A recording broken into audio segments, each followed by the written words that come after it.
अस्सलाम वालेकुम। उम्मीद है आप सब खैरियत से होंगे। आज एक बहुत अहम मौजू पे मैं बात करने जा रही हूँ। वो है ख़ुद एतमादी की कमी, यानी लैक ऑफ सेल्फ़ कॉन्फिडेंस।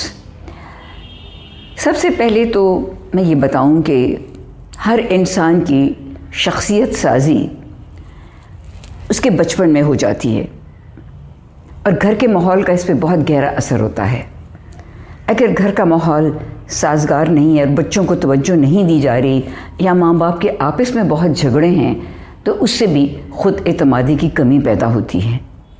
दूसरी बड़ी वजह है मुआजना।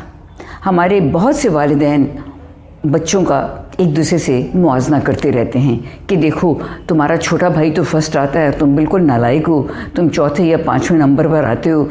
या घर के दूसरे अफराद जैसे दादी, नानी, खालाएँ, फूफियाँ कि तुम्हारे मामू का बेटा तो इतना लायक है और तुम उसके मुकाबले में कुछ नहीं कर रहे हो। तो इससे बच्चे का एतमाद कम हो जाता है। अगर हर बच्चा फर्स्ट आने लगे तो सेकंड और थर्ड कौन आएगा? और हर बच्चा स्कॉलर नहीं हो सकता, हर बच्चा डॉक्टर और इंजीनियर नहीं हो सकता। उनमें और भी सलाहियतें होती हैं। कुछ बच्चे स्पोर्ट्स में बहुत अच्छे होते हैं और कई बार ये भी होता है कि माँ बाप बच्चे पे अपनी मर्ज़ी मुसल्लत करते हैं कि नहीं तुम्हें सिर्फ डॉक्टर बनना है, और बच्चे का रुझान किसी और तरफ होता है। और जब उसे ज़बरदस्ती को काम करवाया जाए तो जाहिर है वो बच्चा दिल लगा के नहीं कर सकेगा और फिर उस पर जब नुक्ताचीनी की जाएगी तो उसका एतमाद और कम हो जाएगा। दूसरी वजह है जो लड़कियों में ख़ास तौर पर मैं बताना चाहती हूँ। अगर दो बहनें हैं, एक का रंग गोरा है, दूसरी सांवली है, तो जो सांवली लड़की है उसको ये एहसास दिलाया जाता है कि वो शक्ल में बहुत कम है और घर में कोशिश की जाती है कि उसकी शादी जल्द तय हो जाए। वालिदैन को चाहिए ऐसा मत सोचें, सिर्फ गोरा होना ही एक सलाहियत नहीं होती। उसके अखलाक को देखें, उसकी शख्सियत को बनाएं, इसको तालीम दिलवाएं, और ये तो नसीब की बात होती है। फिर कुछ घरों में, अक्सर घरानों में बल्कि, लड़कों को लड़कियों पे फ़ौक़ियत दी जाती है और यहाँ वो लोग भूल जाते हैं कि हमारे नबी हज़रत मोहम्मद सल्लल्लाहु अलैहि वसल्लम के यहाँ सिर्फ बेटियाँ थीं और उन्हीं से उनकी नस्ल सादात चल रही है। उनके यहाँ 3 साहबजादे हुए और वो बचपन में ही इंतकाल कर गए थे। और लड़कियाँ तो रहमत होती हैं, ये वो भूल जाते हैं। लड़कों को फ़ौक़ियत दी जाती है, बेहतर खाना दिया जाता है, हर चीज़ पे उन्हें तरजीह दी जाती है। और अगर किसी खातून के यहाँ सिर्फ बेटियाँ ही पैदा हों तो यहाँ तक सोचा जाता है कि उस शौहर की दूसरी शादी करवा दी जाए। तो एक ये कॉन्सेप्ट भी जो है, हमें इसको बदलना बहुत ज़रूरी है। अब आ जाइए स्कूल की तरफ। शख्सियत साजी में स्कूल का भी बहुत अहम रोल है। हमारे उस्ताद बच्चों के साथ कई बार नारवा सलूक करते हैं, बल्कि अक्सर करते हैं।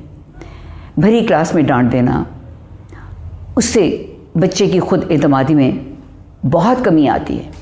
अगर किसी बच्चे से या बच्ची से कोई गलती हो जाए तो मुनासिब होगा कि इसको अकेले में बुलाकर उससे बात की जाए। भरी क्लास में डांटना, सज़ा देना बहुत गलत बात है। मैंने सुना है कि हाल ही में एक स्कूल में जो इंग्लिश मीडियम है, वहाँ एक बच्चे ने उर्दू बोली तो उसके चेहरे पे स्याही मल दी गई सारे स्कूल के सामने।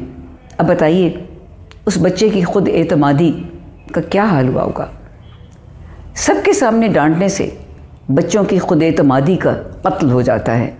उस्तादों को चाहिए कि बच्चों को डांटे नहीं और मारे नहीं, और जो उस्ताद बच्चों को मारते हैं उनको सख्त से सख्त सज़ाएँ देनी चाहिए। आम तौर पर ये लोग बड़े फ्रस्ट्रेटेड होते हैं, घर में शायद इनके कोई प्रॉब्लम होता है तो अपना सारा गुस्सा आके बच्चों पे निकालते हैं। मेरी हाल ही में एक रंग करने वाले जवान लड़के से मुलाकात हुई। मेरे घर में काम हो रहा था, मैंने उसे कहा तुम इतने ज़हीन हो, तुमने पढ़ा क्यों नहीं है? तो उसने कहा वहाँ तो मार मार के उस्ताद बेहाल कर देते थे, यहाँ कम से कम मुझे मार नहीं पड़ती, और दूसरा मैं हुनर सीख रहा हूँ और एक दिन मैं खुद अपना काम कर सकूँगा। अभी तो मैं ज़ाहिर है बिल्डर के साथ लगा हुआ हूँ। تو یہ بھی ایک بڑی وجہ ہے کہ جو بچے تعلیم سے بھاگ جاتے ہیں وہ استادوں کی ناروا شخصیت کہہ لیں یا ناروا ان کے سلوک کی وجہ سے بھاگ جاتے ہیں. تو استادوں کی سلیکشن میں خاص احتیاط ہونی چاہیے اور انہیں کڑی سے کڑی سزائیں ملنی چاہیے. ایک اور بہت ضروری بات ہے وہ یہ ہے کہ ہمارے ہاں لڑکیوں کی نمائش کی جاتی ہے تاکہ انہیں اچھا بر مل جائے. کئی بار ایسا بھی ہوتا ہے کہ خاندان میں اچھے رشتے نہیں ہوتے تو ایسا کرنا پڑتا ہے، لیکن لڑکے والے ونڈو شاپنگ کرنے آتے ہیں اکثر. لڑکے والوں کو چاہیے کہ جب تک وہ سیریس نہ ہوں اور لڑکی والوں کے بارے میں مکمل معلومات حاصل نہ کریں لڑکیوں کو اس طرح دیکھنے مت جائیں.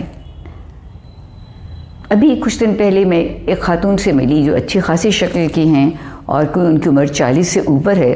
تو باتوں باتوں میں انہوں نے خود ہی کہا کہ ان کی شادی نہیں ہو سکی، حالانکہ انہیں 200 سے 250 عورتیں تقریباً دیکھنے آئی تھیں. اس کی وجہ یہ تھی کہ وہ لوگ جہیز نہیں دے سکتے تھے. تو ایک جہیز کی رسم کو بھی ختم کیجیے، لڑکیوں کی نمائش مت کریں، انہیں یہ مت سمجھیں کہ جیسے وہ بکرا منڈی میں بکرے پھر رہے ہیں. انہیں انسان سمجھیں اور لڑکے والوں کو چاہیے کہ جہیز کا مطالبہ ہرگز نہ کریں، یہ ہمارے اسلام میں نہیں ہے. تو یہ تھی خود اعتمادی کی کمی کی کچھ وجوہات. اب میں بتا دوں اس کا حل کیا ہے. اس کا حل بھی بہت اچھا ہے اگر بچوں کو وقت پہ ہم ان کو توجہ دیں اور ماں باپ ان کو ایک دوسرے سے موازنہ نہ کریں ان کا، اور ان کی صلاحیتوں کو جن میں وہ اچھے ہیں ان کو ابھاریں اور اس پہ انہیں داد دیں. اور اسکول میں استادوں کو خاص ٹریننگ دی جائے کہ بچوں کو نہیں مارنا اور بچوں کے سب کے سامنے بے عزتی نہیں کرنی. تو اس سے خود اعتمادی پر بہت اچھا اور گہرا اثر پڑے گا. انشاءاللہ اگلے پروگرام میں اسی پر کچھ اور باتیں کروں گی. اجازت دیجیے. اگلے پروگرام تک کے لیے اللہ حافظ. اور ہاں، ہمارے چینل کو لائک، سبسکرائب اور شیئر کرنا مت بھولیے گا اور اپنی قیمتی رائے بھی ضرور دیجیے گا.